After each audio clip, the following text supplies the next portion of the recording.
नाजरीन आदाब। अवधनामा के प्रोग्राम अखबारों की दुनिया में आपका खैर मकदम है। पेश खिदमत है अवधनामा में शायर मुशर्रफ आलम ज़ौक़ी का मजमून वबा के दिनों में रामायण। मुशर्रफ आलम ज़ौक़ी लिखते हैं कि प्रकाश जावड़कर ने रामायण के शुरू होने की इत्तला दी है। कुछ लोगों के लिए ये एक आम खबर हो सकती है, लेकिन नफरत और वबा के दिनों में इस खबर की खास हैसियत है। रामानंद सागर सेकुलर जहन के मालिक से तरक्की पसंद तहरीक चली तो उनके नावल और इंसान मर गया को हाथों हाथ लिया गया। इन बुर्दा फरोशों से जैसी खूबसूरत कहानियों में भी उनके अंदर का तरक्की पसंद इंसान जिंदा था। यही रामानंद सागर फिल्मों में आए तो अपनी कमर्शियल फिल्मों को अदब से दूर रखा। ये जरूरी भी था, क्योंकि फिल्मी दुनिया में न प्रेमचंद चले, न मंटू, कृष्णचंद या बेदी। बेदी साहब के बेटे ने कमर्शियल फिल्मों का रुख किया तो थोड़ी बहुत कामयाबी उनके हाथ आई। फिल्मों में आने के बाद सागर अदब से दूर हो गए। जब हिंदुस्तान में फिरका परस्ती का रथ तेज तेज दौड़ता हुआ सदियों पुरानी हिंदू मुस्लिम दोस्ती को रौंदने की कोशिश कर रहा था, सागर एक नया रूप लेकर आ गए।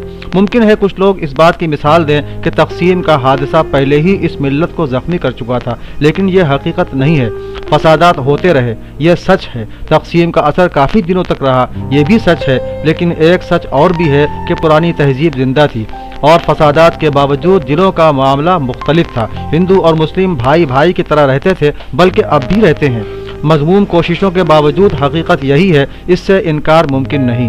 बहरकैफ सागर साहब उसी ज़माने में रामायण टीवी सीरियल लेकर आ गए। रामायण के आईने की टाइमिंग गलत थी, उसका फ़ायदा भाजपा और आरएसएस ने उठाया। उसके बाद सागर पूरी तरह भगवा रंग में नजर आए। ये भी एक इंसान की मौत थी।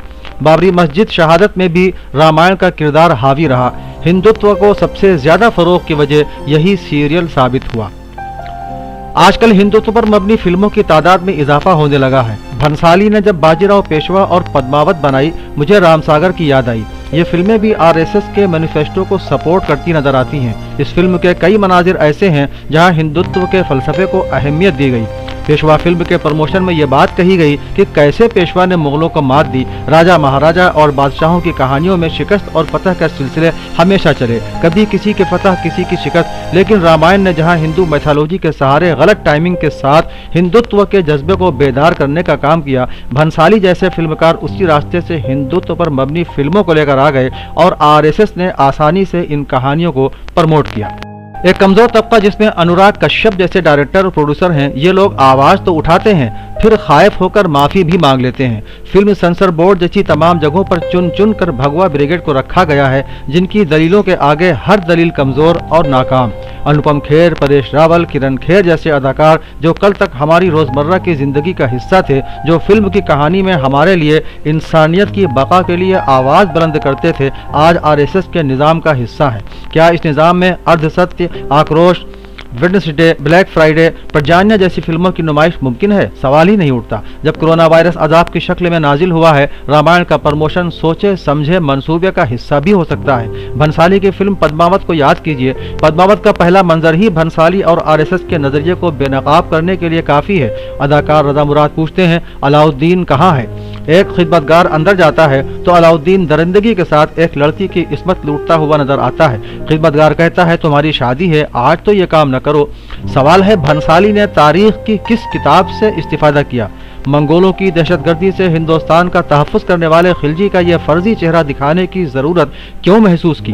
तारीख की किताबें राजपूत महाराजाओं की कहानियों से भरी पड़ी हैं, जब वो मुगलों की खुशामद में अपनी लड़कियां उन्हें तोहफे में दिया करते थे। दरअसल खिलजी को बदनाम करने का मंसूबा नहीं था, मुसलमानों की बदनामी के सहारे अक्सरियती तबके में जहर घोलना मकसद था। भंसाली इस खेल में शामिल थे। यहाँ अलाउद्दीन नहीं है, हिंदुस्तानी मुसलमानों का तर्जुमान है। अक्सरियती तबका इस किरदार में अलाउद्दीन की जगह आम मुसलमान को देखने की कोशिश कर रहा था। लेकिन ये याद रखने वाली बात है कि यह सिलसिला उस शख्स ने शुरू किया जिसका नाम रामानंद सागर था, जो उर्दू का अदीब भी था। मुझे जॉर्ज ऑरवेल के नावल 1984 की याद आती है। जिस माशरे में आप रहते हैं उसके बारे में एक लम्हे के लिए सोचिए, खास तौर पर उसके कवानीन आपको क्या करने की इजाज़त नहीं है। हमारे माशरे में ऐसे कवानीन मौजूद हैं जिनमें कत्ल से लेकर चोरी तक, ट्रैफिक के नमूनों तक हर चीज़ पर हुक्मरानी की जाती है और हमारा मुआशरा इसी तरह काम करता है। लेकिन अगर वहाँ कोई तहरीरी कवानीन न होते, उनकी जगह क्या हो सकती है? जॉर्ज ऑरवेल ने अपने नावल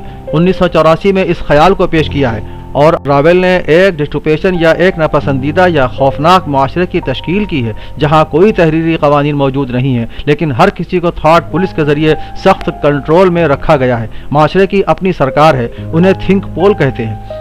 और रवेल के माशरे में भी सोचने का जुर्म साबित नहीं हो सकता, लेकिन थिंक पोल को किसी असल सबूत की जरूरत नहीं है। यहाँ तक कि चेहरे का इजहार भी सबूत के तौर पर काम करता है। जब आप किसी अवामी जगह पर या टेली स्क्रीन की हुदूद में होते हैं तो ख्यालात का भटकना भी जुर्म होता है। 1984 में थिंक पोल के पास बुनियादी तौर पर हतमी गिरफ्तारी और सजा देने की ताकत है, और सबूत वो चीज नहीं है जिसकी उन्हें परवाह है। मुशर्रफ आलम ज़ौक़ी आखिरी पैराग्राफ में लिखते हैं कि अब इस रोशनी में 1980 के बाद रथ यात्राओं को देखिए तो सारा माजरा समझ में आ जाता है। हिंदुत्व के इंजेक्शन लगने शुरू हो गए थे। रामायण उसी हिस्से की एक मजबूत कड़ी था। उसने हिंदुत्व की वो लेबोरेटरी तख्लीक कर दी जिसकी आरएसएस को जरूरत थी। 2019 के बाद हुकूमत मंसूबा बंद तरीके से रामायण को दोबारा जिंदा कर रही है।